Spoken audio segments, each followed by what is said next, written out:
Starfleet Academy. Oh God. It's here.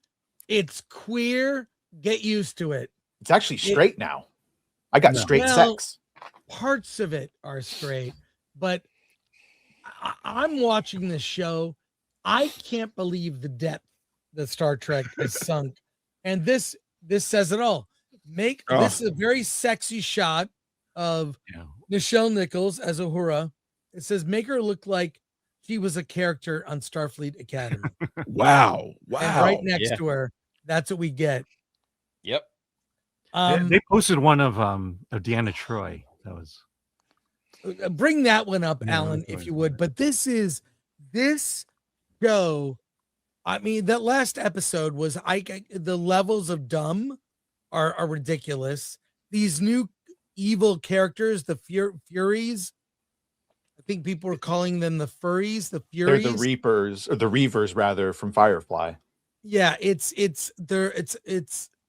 just bad. Every level that it could be bad. The only level it's not bad is the effects and the tech. Like, they spent the money to make it look good. It's probably the worst writing on TV I can even remember. Contrast that with Night of the Seven Kingdoms. Fantastic. That latest episode was amazing. I have a question, like a serious question. Is there any way, because you guys have watched this shit, I've only watched the first episode, so is there any way that this show is just taking the piss? No. Nah, they taking it no, seriously. I think they're earnest about this movie. Oh, dear God. This show. It's very earnest. Yeah, the whole thing is very earnest. But this episode, as Alan pointed out, had the most sex we've seen ever in Star Trek. Hardly ever. The most skin we have ever seen. To Paul, you see the top of her ass, and she's she's completely naked in Enterprise. Maybe there's a difference in American. But is she Alan, getting you banged? fucking way oversold this. Boned? I mean, you complained about. Oh my God, they're not even thrusting. She's topless, and they're in bed, and most of it is spent in a mind meld. And then you got me all ready. What could a Vulcan say that everyone would hate? He says the one thing I want a Vulcan to say: the needs of the many outweigh the needs of the few and the one. That is not something that you're diminishing Spock came up with. You're diminishing the context in which that line was first said. Yeah. When Spock sacrifices, that's a Vulcan axiom. That's not something that Spock just came up with. No, it's a Vulcan saying. It's an iconic line from a movie. Yeah, it's the one thing I was fine with the Vulcan saying. Dear God, they remembered logic and sacrifice. It's like, this is actually the most watchable episode. Even if it has a bunch of retarded shit in it. I agree with you on that. It's the most. Well, I want to. Okay, I don't think there's any debate about how bad it is. Can Star Trek even come back from this? No, absolutely not. Absolutely not. Hell no. It has to go away. It has to go away. After the next season, after they wrap up their fucking contract, it has to Bobby. Go away. The Vulcan named Bobby. Well, it's Bavi. I'm pronouncing it. Look, Bobby. you know what? If people, Bavi. If younger people were watching this, I'd say, okay, we're all wrong, right? We're all old fogies who just shake our hands at the sky. I would give it that. But the young people aren't watching. The older people aren't watching. It has to go away. It's done. Yeah. Well, I don't think they know what to do with Star Trek at this point. I don't think they have watch. Sorry. I made my daughter watch episode 5. That's torture. And she hates me now. And but what she said was that this show is written by millennials who think they know how to write a show for Gen Z. Wow. Because she goes, none of her friends would ever consider watching this show. Because there's this misperception of what Gen Z actually is and what they like. Because they watch TikTok too much. And these short videos, and they think, that's how we have to make TV shows nowadays. That's the only way we're going to get to Gen Z. The reality is Gen Z doesn't watch movies because there are no movies Gen Z wants to watch because it doesn't appeal to them.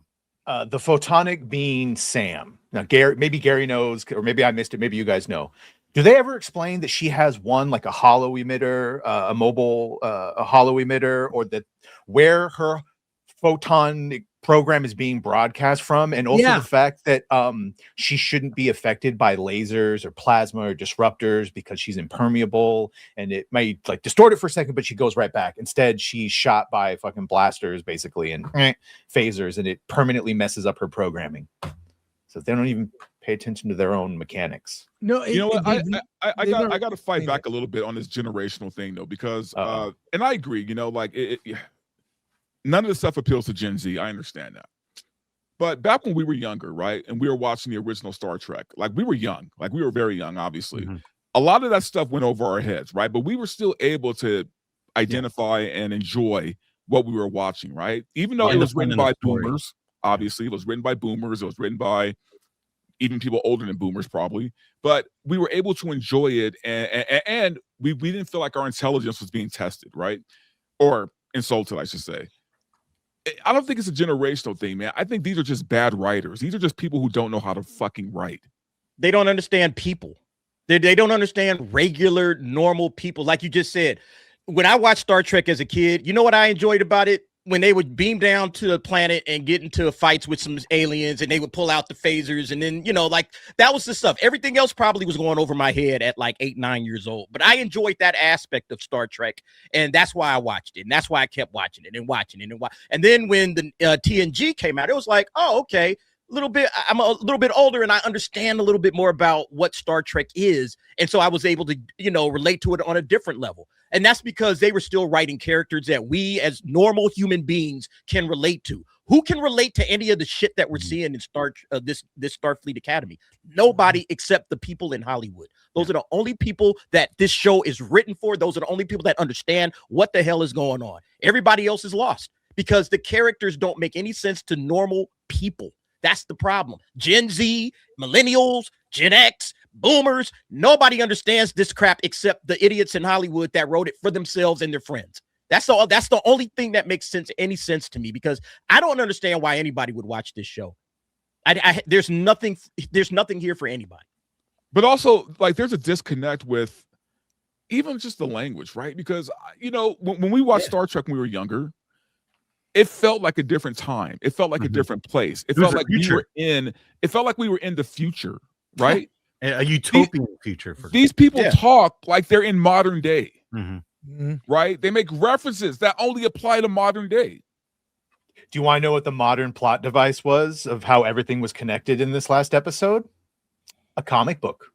Oh, that's right. The comic book of the adventures of the Jiang, or whatever the fuck the ship was, that Bobby, that's what made him join Starfleet. And Caleb, the main character, goes, that's just propaganda. Then at the end, he reveals he did read it. See, that's the kind of shit that they would write to attract nerds and think, oh, the nerds will love this part where they're. That's exactly the kind of like empty-headed writing that these guys in Hollywood. The ship computer won't help them because it thinks the old crew is still alive. And so to convince the ship computer that the crew that's trying to protect is dead, they make it read the comic book. Yeah, they upload Comixology. But you know, I don't even think it's that pure, right? I don't think they're trying to even like appeal to comic book nerds, right? This is what I call Big Bang Theory writing. Okay, they think this is what nerds like, right? They think this is what people who are into fandom is into, so they write according to that. It's kind of like how people watch, you know, an episode of fucking Buffy and Angel and think, oh, I could write like Joss Whedon, and so every show now tries to sound and look like Buffy. Yep. Well, like I said, they're inspiring themselves. They're getting their inspiration from, you know, their local, their own writers, instead of getting it from the people out there in the world. You know, go out and live some life, and you'll realize, okay, the audience that we need to watch this would never rock with what it is we're putting down on paper.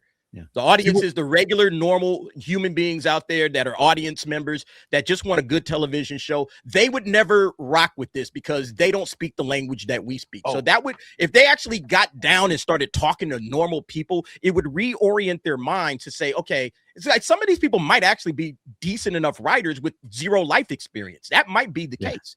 They're definitely not, because every once in a while we do get something good coming out of Hollywood, like you were just saying with Night of the Seven Kingdoms. I would be remiss if I didn't mention Paul Giamatti, who gets to deliver the so fun line talking about the cannibals, that they ate it all, including the asshole.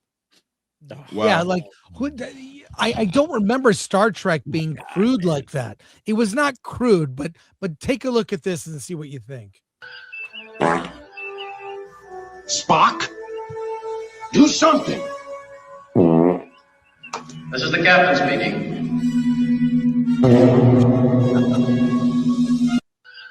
Okay, all right, that's bad. That's bad. But That's better than Starfleet Academy. But that line, Badger, that line, ate everything, including the asshole. I remember, like, as a kid, being able to watch Star Trek, and as a kid, I mean like 7, 8 years old, watching Star Trek and having serious discussions with my dad about space exploration or alien worlds or science or philosophy as a kid. And what we're giving them is slop, no better or worse. It's like a fart joke now. It's so dumb. I'm insulted. It's Dante, you made the right choice. Dude, life is too short. I can't do it. But well, yeah. Funny though about like Paul Giamatti and Holly Hunter is they're purely in this to pay for their beach. He must have been paid well. Yeah. They don't give a shit about this show, and you could tell, man. Like Paul Giamatti is just over the top, overacting, like just acting a fool. Holly Hunter, every time she's on screen, it looks like she doesn't give a fuck about anything. They're there to pay for their beach house, man. There you go. That's the origami chicken. Nice. Yeah. What? Oh, is that real? My biggest question though is how much money is this show costing? Oh, a lot. CBS right now. A lot. I mean, you're probably looking at Friends kind of money. Oh no! That thing is somewhere in here is actually it could have been a good show if this was treated with love and respect. Like the premises were fine. It's just none of the intention is good and any of the execution. And this brings me back to AI and why AI is going to win out in the end. The thing that bothers me is the thing that bothers me the most about this is they throw in all these Star Trek Easter eggs as proof that they're making this for the fans.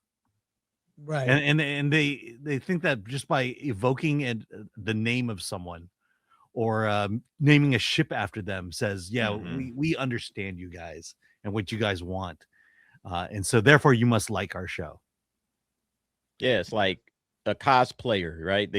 They're putting on the uniform, but they don't like, it's like a cosplayer that doesn't really understand the uniform or the outfit or whatever it is that they're portraying out there at a comic convention, but they know it's cool because other people said it was, so that's what they're going to do. This is I don't it's understand just bastardization, man. It's sad I don't understand this death cult mentality, man. Like why look, and I'm not trying to make it political here, but guys, why is the left so obsessed with fucking fat people? I don't get it. Dante, you'd be very happy. First of all, this picture might be fat. This picture, the Starfleet Academy version of this picture is wrong. It would be a fit guy with muscles. And the chunky Latina that in the first episode is the one that ate her comm badge. She's on here because the whole premise of the episode is instead of doing this on a holodeck where they'd have safety precautions, to go to an actual fucking Star Trek of like Starfleet graveyard to an abandoned ship, which is the whole setup that the comic is written about. It has the first singularity drive, so black hole drive. Did you see what happened to her character? Yeah, that's what I'm bringing having a traumatic moment. And she has a panic attack immediately. She has a panic attack, and they take her to sick bay. If this was written properly, if that happened, one of her teachers would tell her, if you continue to act that way, you're going to get someone killed. Not fit to be an officer. Even ensigns are officers, so you're not fit to be like in that track if that's what you're doing. You can't handle it. Kill that. The great thing about the old Star Trek is they would kill characters. They would. How many times did McCoy say he's dead, Jim? And there's even a shocking episode. If Burnett were here, he'd tell me the name of it and the name of the actors who played the bit parts.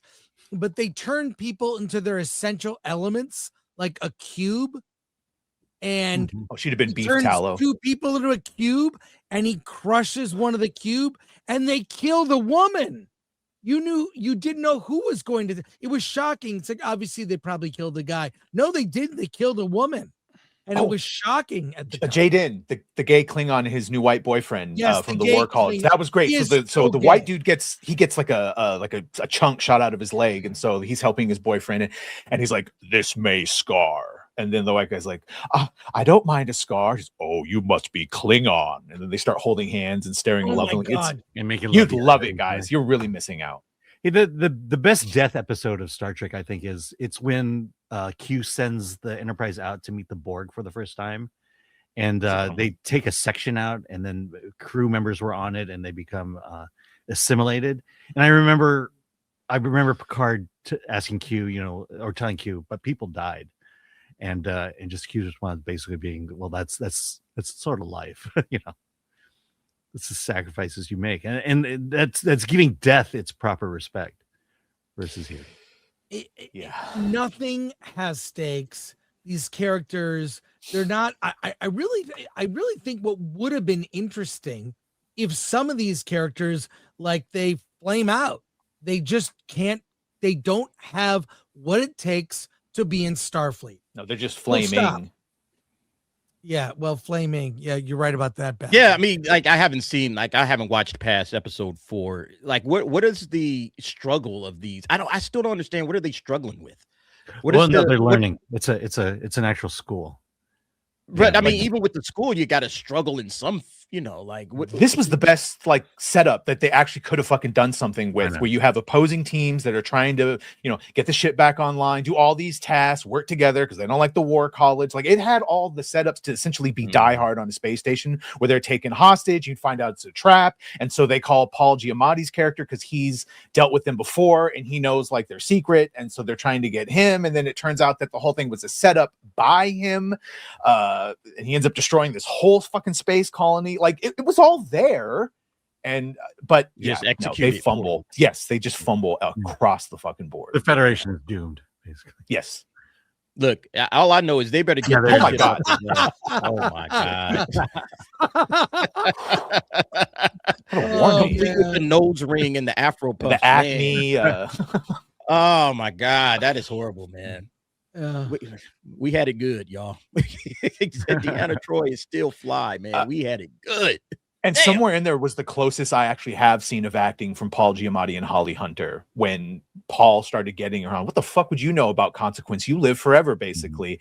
And then kind of threatens her, you must get stuck in a doom loop of things. And then points out that she lost her son, but saved her crew. And now in this version of it, a whole bunch of people died, but you got your boy back, didn't you?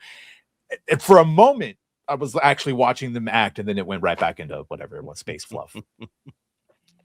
Ridiculous. Yeah. I don't know if I can keep watching this. How many more episodes are there? There's 4 more. There are 4 episodes left. Oh, so this is 10 episodes? Yeah. Oh, I mean, I'll finish it out. We're almost done. Yeah. Yeah, you guys have the will of apocalypse, man. I can't do it. I feel like Spectre. I just can't do it, man. I feel like Spectre and Kingdom Come. I'm just the preacher, and I'm just watching the end of this universe. I know. Well, I'm out posterity. I'm out of screeners, so I have to watch it with the rest. You stuck. Oh, but what is this the doing to the show. Star Trek? What is this doing to the brand right now? It's over, man. Yeah, bruh, how do you really bring low. Star Trek You're back not to something you're that's not building a fan base with this. You're removing a fan base. Look, You're man, turning just off just of like Doctor Who, there was a point where I had to just say, you know what, I had my doctors, they were great, and it's time to move on. It's just time to move on. Robert Picardo and now Kate Mulgrew coming out and fucking attacking us for not liking the show, and it's like, guys, come on. Yeah, but you know what's funny about that, Badger, though, is, and this is for all these people who try to criticize us, we are fucking right. We're always right. And they know it. That's why they get so upset. Yeah. We're always fucking right about these shows. Always. Yeah. What I noticed is we'll tell you why we don't like this show and what's correct. The show. They'll tell us, well, you're being a racist or you're being a misogynist. Yeah. no, it's good. And then what If they happens? could- Nobody watches the shit. Yeah, If exactly. they could just articulate in a video why they like it, why it's good, what's Yeah. great about Why it. it transcends Star Trek. I'd love to watch that video. I haven't seen one.